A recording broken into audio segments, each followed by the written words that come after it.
इंसान आज कितने आधुनिक हो चुके हैं। हम धरती के बाहर जा चुके हैं, अंतरिक्ष में कई दूरी तक देख सकते हैं। हमारे पास विज्ञान है जो हमारे प्रश्नों के उत्तर देता है और उसी के अनुसार हमने अपने अस्तित्व को सही सही पहचाना है। पृथ्वी जो हमारा घर है, जहाँ हम मनुष्य ने कई पीढ़ियाँ बिताई हैं, जिसमें कई करोड़ों सालों से जीवन को अपने अंदर आसरा दिया और आज भी देता आ रहा है। वैज्ञानिकों के अनुसार पृथ्वी पे जीवों के करीब 87 लाख प्रजातियां रहती हैं, जिसमें से केवल हमने 15% प्रजातियों को ही खोजा है। लेकिन आखिर ये सारे जानवर आए कहाँ से और पृथ्वी पे जीवन की शुरुआत कैसे हुई? हमें समय के पीछे जाना होगा, उस समय की बात जाना होगा जब धरती अपने शुरुआती अवस्था में थी। तो आइए चलते हैं आज से करीब 4.5 अरब साल पीछे।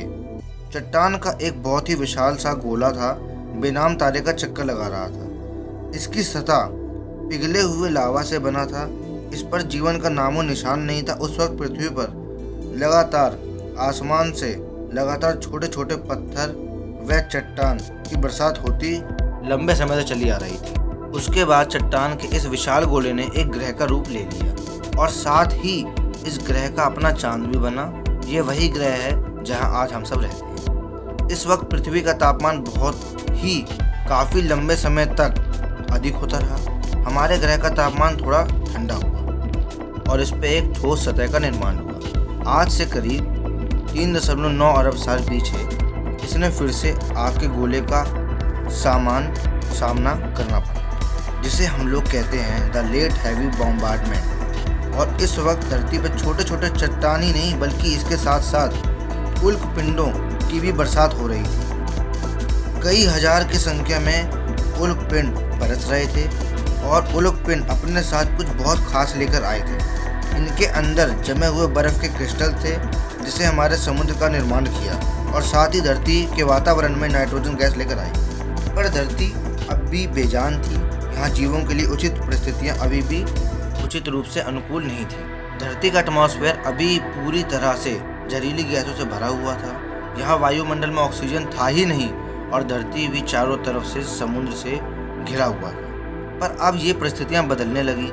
आज से करीब 3.8 अरब साल पहले हमारी धरती पे एक बार फिर उल्क पिंडों की बरसात हुई। पर अब की बार ये पिंड अपने साथ केवल पानी ही नहीं लाए थे, बल्कि ये अपने साथ अनमोल चीज लेकर आए थे जो धरती को जीवन देने वाला था। ये पिंड अपने साथ घनिष्ठ यानी मिनरल्स लेके आए थे, मिनरल्स। और साथ ही उन्होंने अपने साथ कार्बन, प्रोटीन, अमीनो एसिड भी अंतरिक्ष से समुद्र की गहराइयों तक परिवहन किया। परंतु यहाँ समुद्र की गहराई में तापमान काफ़ी कम था और यहाँ सूरज की रोशनी पहुँच ही नहीं सकती थी। लेकिन यहाँ समुद्र की गहराई में छोटे छोटे प्रकृत चिमनीज थे जो पानी को गहराई में भी गर्म कर रही थी। और यहीं पर जीवन का पहला बीज पनपा। हम ये नहीं जानते कि ऐसा कैसे हुआ, लेकिन किसी प्रकार से उन सब मिनरल्स और केमिकल्स ने अभी क्रिया करी और जीवन का बीज बोया। और यहाँ जन्म हुआ पहले कोशिकीयों जीवों का। यह एक तरह के बैक्टीरिया थे। ये बैक्टीरिया जो समुद्र में बहुत तेजी से बढ़ने लगे और अब ये पूरी तरह से कोशिकियाँ जीवों ही भर चुका था पूरा समुद्र। कई करोड़ साल बाद यानी आज से करीब 3.5 अरब साल पहले समुद्र के अंदर इन बैक्टीरिया की संख्या इतनी बढ़ गई थी कि यह आसपास में जुड़ जड़कर इस प्रकार पत्थरों जैसी संरचना में बदल गए, जिसे कहा जाता है स्ट्रोमटोलाइट्स। यह एक एक चट्टान अपने आप में एक बैक्टीरिया की पूरी बस्ती थी। ये बैक्टीरिया सूरज की रोशनी को अपने भोजन के बदले में इस्तेमाल करते थे। इस प्रक्रिया को हम बेहतर तरीके से जानते हैं प्रकाश संश्लेषण के नाम से। इसी प्रक्रिया में यह एक बायो प्रोडक्ट को निकालते थे, एक गैस जिसे हम ऑक्सीजन कहते हैं। इन सूक्ष्म जीवों ने धरती पे एक अनमोल चीज का निर्माण किया जो धरती में जीवन पनपाने के लिए सबसे ज़्यादा महत्वपूर्ण थी और वास्तव में इसकी बिना धरती पे कोई जीवन नहीं जीवित रह सकता था। करीब 2 अरब सालों तक पृथ्वी के वायुमंडल में ऑक्सीजन लगातार बढ़ती रही। आज से करीब 1.5 अरब साल पहले धरती में अभी किसी का कॉम्प्लेक्स लाइफ विकसित नहीं हुआ था और न ही धरती पर इतने बड़े महाद्वीप थे। धरती पर केवल छोटे छोटे द्वीप थे जो पानी से चारों तरफ से घिरे थे। मगर अब धरती के क्रस्ट में हलचल होने लगी। धरती की सतह कई सारे टेक्टोनिक प्लेट्स में टूट गई, फिर इन प्लेट्स में मूवमेंट के कारण ये सारे छोटे छोटे द्वीप आपस में मिल गए और एक सुपर कॉन्टिनेंट का निर्माण किया जिसका नाम था रोडीना। इस वक्त धरती का तापमान 30 डिग्री सेल्सियस था। धरती का एक दिन 18 घंटों का था, मगर अब समय के साथ यहाँ पर भी परिस्थितियाँ बदलने वाली थी। आज से करीब 75 करोड़ साल पहले धरती की रूपरेखा बदलने लगी। धरती का सुपर कॉन्टिनेंट अब दो भाग में टूट गया और धरती का लावा लावा वाला ज्वालामुखी विस्फोट के साथ धरती से लावा निकलने लगा। इस विस्फोट के कारण धरती पर कार्बन डाइऑक्साइड की मात्रा काफ़ी बड़ी मात्रा में बढ़ गई। अब धरती का आसमान इन बादलों से घिर चुका था और अब अमूने वर्षा यानी एसिड रेन होने लगी। इससे धरती का कार्बन डाइऑक्साइड धरती की चट्टानों पर मोटी मोटी परत के रूप में चढ़ गया, जो इस बारिश के पानी के साथ बरसते रहे। उस समय वायुमंडल कार्बन डाइऑक्साइड में भारी कमी होने लगी और अब ये धरती का वायुमंडल सूरज की गर्मी को रोकने के काबिल नहीं रह सका। इस धरती का तापमान तेजी से कम होने लगा और धरती पर पहले हिमयुग यानी आइस एज की शुरुआत हुई। ये आइस एज अब तक सबसे लंबा आइस एज था, लेकिन ये भी हमेशा के लिए नहीं था। समय के साथ साथ वायुमंडल में कार्बन डाइऑक्साइड की मात्रा फिर से बढ़ने लगी और पृथ्वी का तापमान फिर से बढ़ने लगा। इसी धरती पर जमा बर्फ धीरे धीरे गलने लगा और पृथ्वी फिर से समान होने लगी। लेकिन उस सिंगल सेल बैक्टीरिया का क्या हुआ जो आइस एज के आने से पहले समुद्र में थी? आज से करीब 54 करोड़ साल पहले अब धरती का सारा बर्फ पूरी तरह से पिघल चुका था। इस वक्त समुद्र के अंदर जाने पर हमें एक बिल्कुल नई दुनिया देखने को मिली। ऑक्सीजन की मौजूदगी की वजह से अब वे कोशिका जीव कई रूप में विकसित हो चुके थे।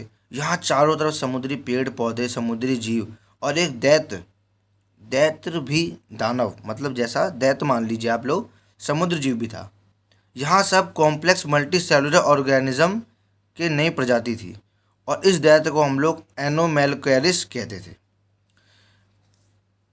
जो कि एक कोशिकीय सूक्ष्म जीवों से विकसित हुए थे। ये है पिकाया। ये 5 सेंटीमीटर लंबे थे, लेकिन इन्होंने अपने शरीर में कुछ ऐसा खास विकसित कर लिया था जो आगे चलकर हमारे शरीर का एक महत्वपूर्ण अंग बनने वाला था। ये पहले जीव थे जिनके पास रीढ़ की हड्डी थी और इनसे ही विकसित होकर ये खासियत हमें मिलने वाली थी। आज से करीब 46 करोड़ साल पहले अब धरती कुछ हद तक यानी आज की तरह पहचाने जाने लगी थी। धरती का सुपर कॉन्टिनेंट अब और भी भागों में टूट गया, पर अब भी यहाँ ज़मीन पर रहने वाले जीव नहीं आए थे और धरती की सतह ज़मीन में पेड़ पौधे भी नहीं उगे थे। पर ऐसा क्यों था? दरअसल ये सब सूरज से आने वाली रोशनी, जिसे हम लोग अल्ट्रावायलेट रेज की वजह से था। पर अब धरती के वायुमंडल में एक नई परत का निर्माण होने जा रहा था, जिसे आज हम लोग ओजोन लेयर कहते हैं। वायुमंडल का ओजोन सूरज के अल्ट्रावायलेट रेज को सूरज की रोशनी को रोकने के लिए रोकता था और उसी रोशनी का इस्तेमाल करके ये ओजोन गैस में बदलने लगा, जिससे धरती के चारों ओर एक चादर का निर्माण हुआ। इस समय सूरज की रेज से यह आज भी बचाता है। इसी की वजह से अब धरती पर समुद्र में रहने वाले ये मछलियाँ टिकटैलिक जिसने समुद्र से बाहर आने का पहली बार किसी ने निर्णय लिया।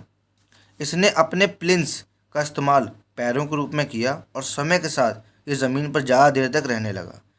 इससे उसके अंग काफ़ी विकसित हो गए। करीब 1.5 करोड़ साल बाद अब ये पूरी तरह ज़मीन पर रहने योग्य बन चुके थे और इन्हें कहने जाने लगा टेट्रापॉड्स।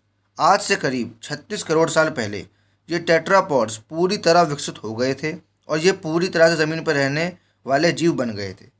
ये वही जीव हैं जो आगे चल के डायनासोर, बर्ड्स, मैमल और अतः इनमें इंसानों में विकसित होने वाले थे।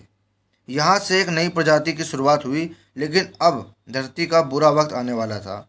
समय के साथ जीवों की विकास प्रक्रिया जारी रही, लेकिन साथ ही धरती का वातावरण काफ़ी तेज़ी से बदल रहा था। एक बार फिर से ज्वालामुखी विस्फोट के कारण धरती का तापमान काफ़ी बढ़ गया था। इस धरती पर बहुत बड़ा अकाल पड़ गया। उस अकाल में लगभग सारे पेड़ सूख गए और धरती पर जीवों की कुल 95% आबादी समाप्त हो गई। इस काल में कुछ ही जीव जिंदा रह पाए, जिन्होंने जिंदा रहने के लिए कुछ भी खाना पीना शुरू कर दिया और गर्मी से बचने के लिए ज़मीन के अंदर रहने लगे। पर समय के साथ साथ धरती पर फिर से सुधार आया। धरती का वातावरण फिर से समान हो गया। आज से करीब 20 करोड़ साल पहले अब धरती की रूपरेखा काफ़ी हद तक बदल गई थी। हालांकि ज्वालामुखी विस्फोट ने नए भूभागों का निर्माण हुआ, जिन्होंने आपस में मिलकर सुपर कॉन्टिनेंट का निर्माण किया, जिसका नाम था पैंजिया।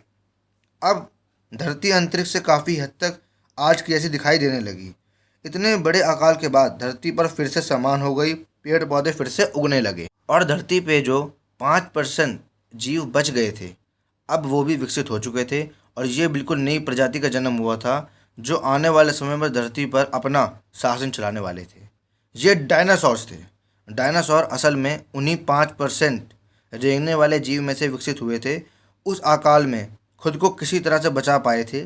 डायनासोर को भी कई प्रजातियों थी, कुछ शाकाहारी, कुछ मांसाहारी। कुछ डायनासोर बहुत ही शांत स्वभाव के हुआ करते थे और कुछ बहुत ही हिंसक। डायनासोर ने भी धरती पर काफ़ी लंबे समय तक राज किया है। करीब 11 करोड़ साल बाद, या कह लीजिए 11 करोड़ साल तक ये धरती पर फूल फल रहे थे। इसके बाद क्या हुआ, सारे डायनासोर कहाँ विलुप्त हो गए और इंसान कहाँ से आए, ये हम जानेंगे इसके अगले एपिसोड में। तो आज के लिए इतना ही। वीडियो अच्छी लगी हो तो लाइक करें, और वीडियो पे अगर 500 लाइक हुए तो मैं इसका दूसरा पार्ट ज़रूर लाऊंगा। वीडियो लाइक और चैनल सब्सक्राइब करें और नोटिफिकेशन बेल